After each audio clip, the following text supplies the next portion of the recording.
Westworld. God, that show's awesome. Very, very violent, but it's okay, mostly because no one really died. Well, sorry, some of the humans die.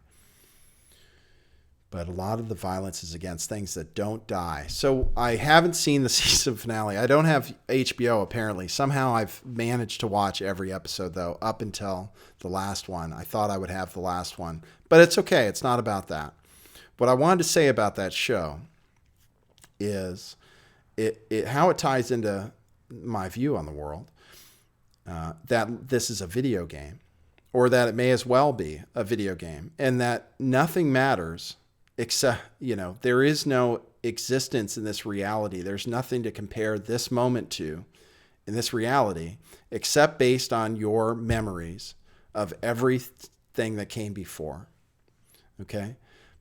What Westworld shows you is that you could wake up every day and only remember the story of how you got there.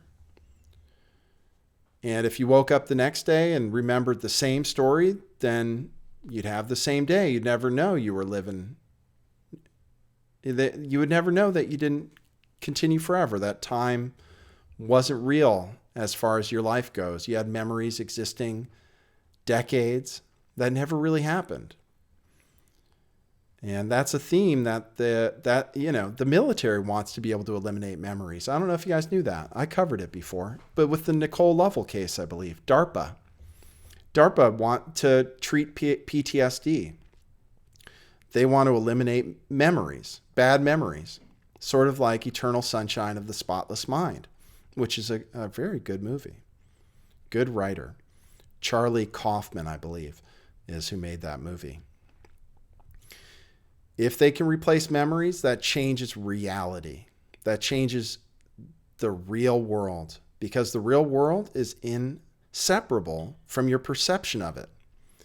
So that's one of the themes that Westworld explores, is what it means, what our perception is of our lives, and how that's different from an artificial version of a human with the same perceptions, but with the memories implanted into them rather than happening organically as we believe ours happen organically. Really interesting theme. But then the other thing about Westworld, the thing that makes you feel alive, and the reason it ties into this is I said that people like us are now under existential threat. We could get pulled off the internet. They might decide anything with Pizzagate and it gets pulled off YouTube. They could. They'd be within their rights. It wouldn't be against the law. They could just pull it. So that means, poof, I don't exist. I don't exist anymore for the most part in a lot of different versions of reality. More than even right now. So I'm under existential threat, and that makes me feel alive. Gosh, it's amazing I was able to tie that together.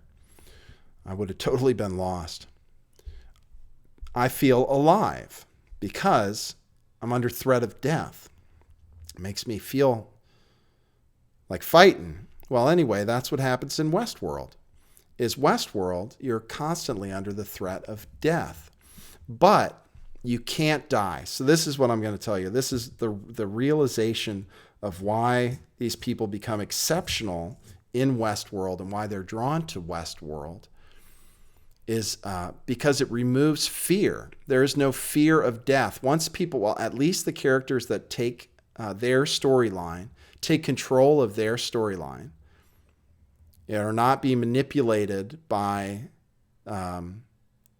the characters in Westworld, but are actually thinking for themselves the way we do. Those people have fear has been taken away from them because the robots know they can't die, and the humans know as well.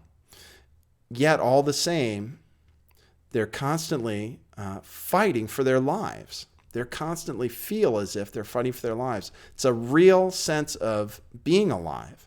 And anyway, I talk about removing fear, and the first thing to remove is your fear of death. And if you believe you're living in a video game like I do, There's nothing to be afraid of. And in my version of the way time works, I'm already dead. So there's really nothing to lose. And that's kind of what happens to the folks in Westworld too. There's nothing to lose. So you might as well try to win, right? I made a show. I like that. Life is a video game. Save the princess.